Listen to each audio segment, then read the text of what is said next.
Hi guys, welcome back to our channel, and if you're new, welcome. I am Vera. This is my 4-month-old Ezra, and here comes my 3-year-old. Viens ici. He's behind the camera. Okay. Pourquoi tu rigoles? On today's video, I am going to tell you guys everything I've been doing with my 4-month-old to teach him French. Obviously, while I do so, my 3-year-old is going to be kicking the camera.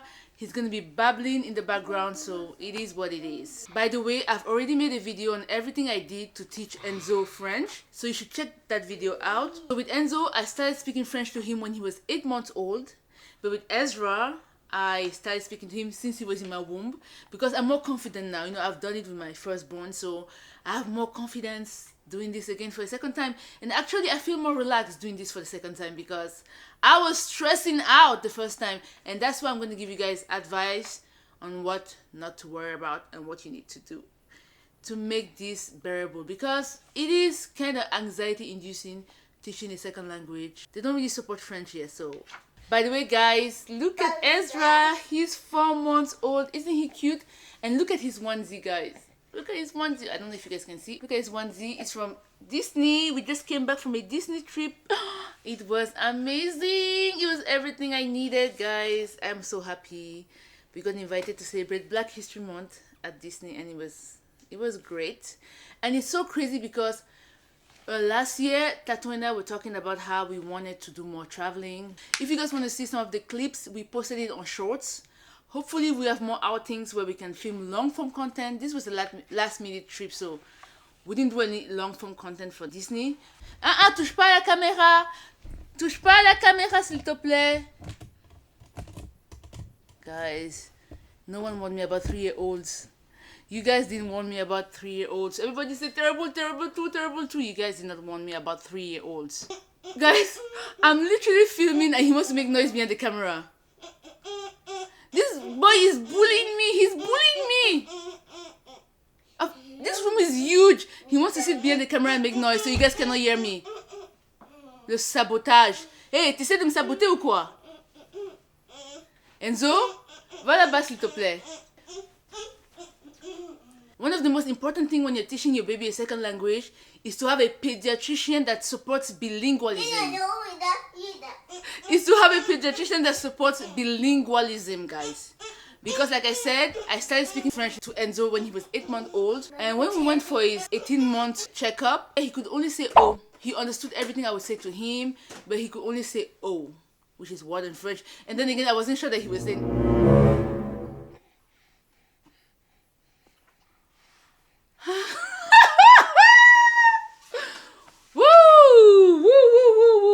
And his pediatrician was not worried because she knew that he was learning 2 different languages. So like I was saying, when he was 18 months, he could only say "oh," and now he can speak French and English. C'est quoi ça? Ce sont les yeux de qui? Madame Patate, d'accord. This is his favorite toy to play with, Potato Head. Oh, c'est tombé ici. Un bras ici. Hop. Un bras ici. Orange. Ou sont des roses. And I know stories of pediatricians that are discouraging parents from teaching their kids 2 languages because the kids are a bit delayed in their speech. You need a support system. Another thing that's very important, you cannot be shy speaking the language outside of the house. You cannot be shy because your child is not going to want to express himself once you guys are out of the house because he's going to think that there's something wrong with speaking a second language. So you need to be very confident when you speak. It's very, very important. So like I said, I started speaking to Ezra when he was in my womb. So I'll just sing songs to him in French.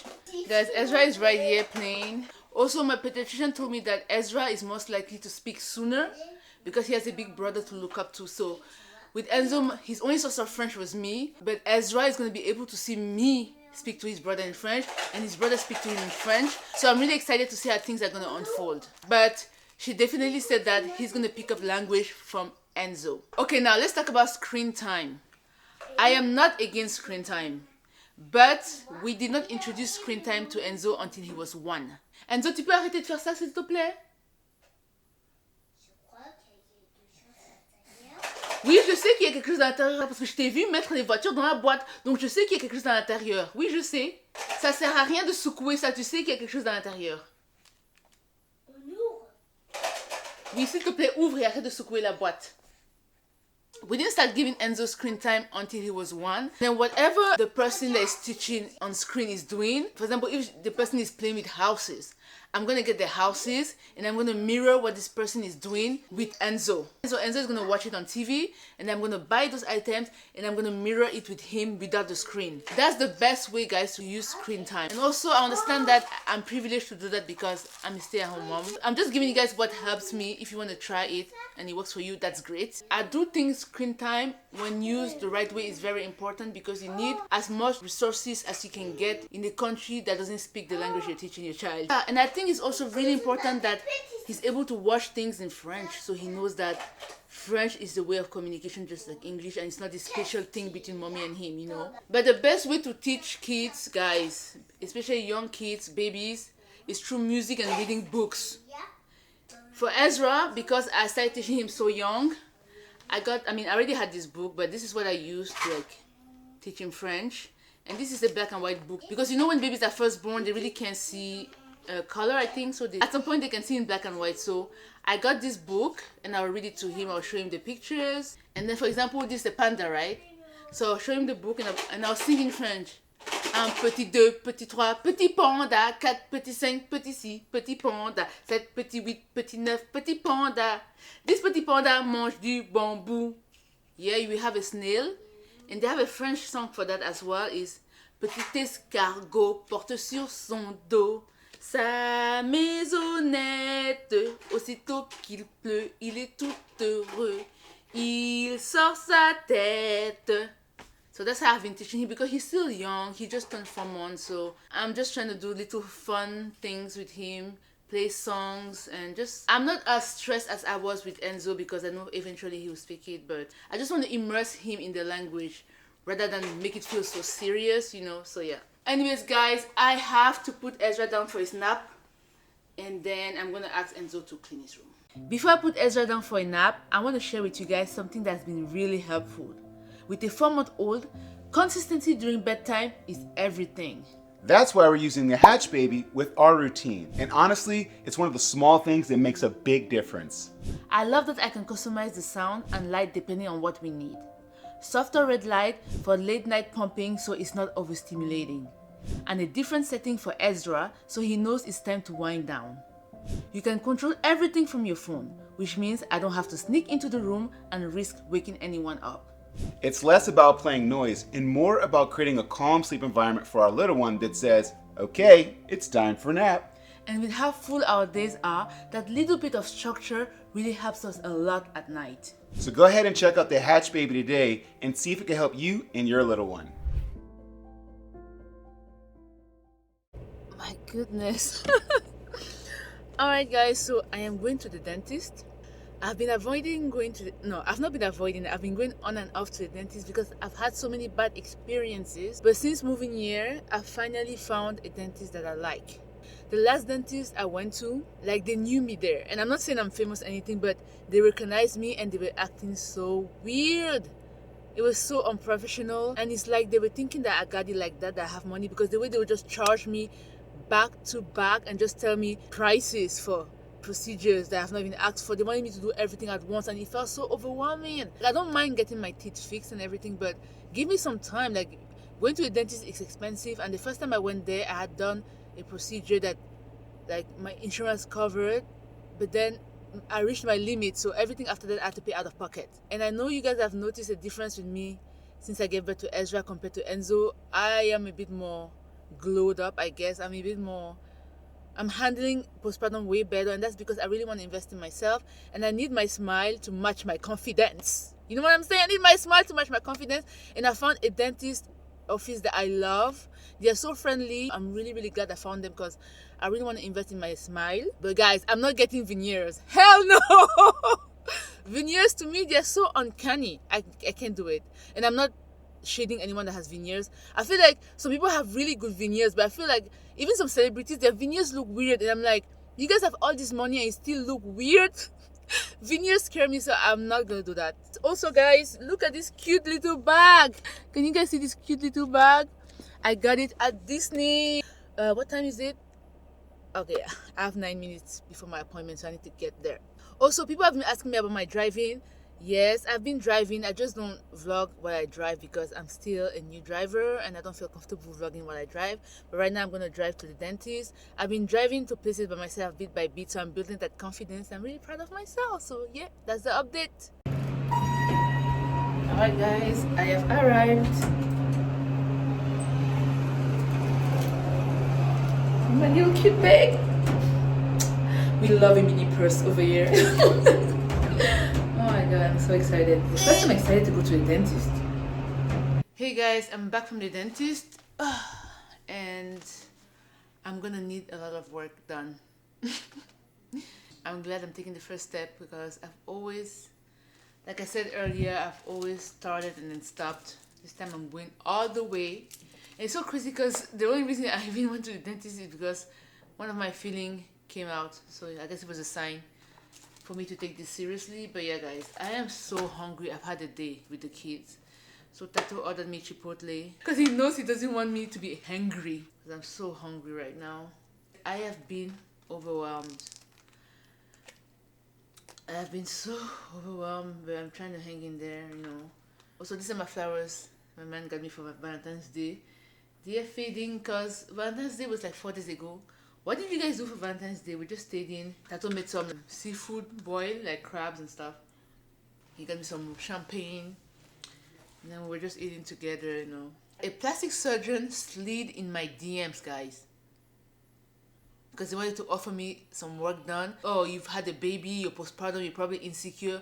Let me try and get her. Well, not me. I'm going to do surgery when I have to do surgery. Only when I have to, not when I want to. No. I don't want to put my life at risk. I have kids. Speaking of looking a certain way, I'm going to start working out once I'm done pumping. Yeah.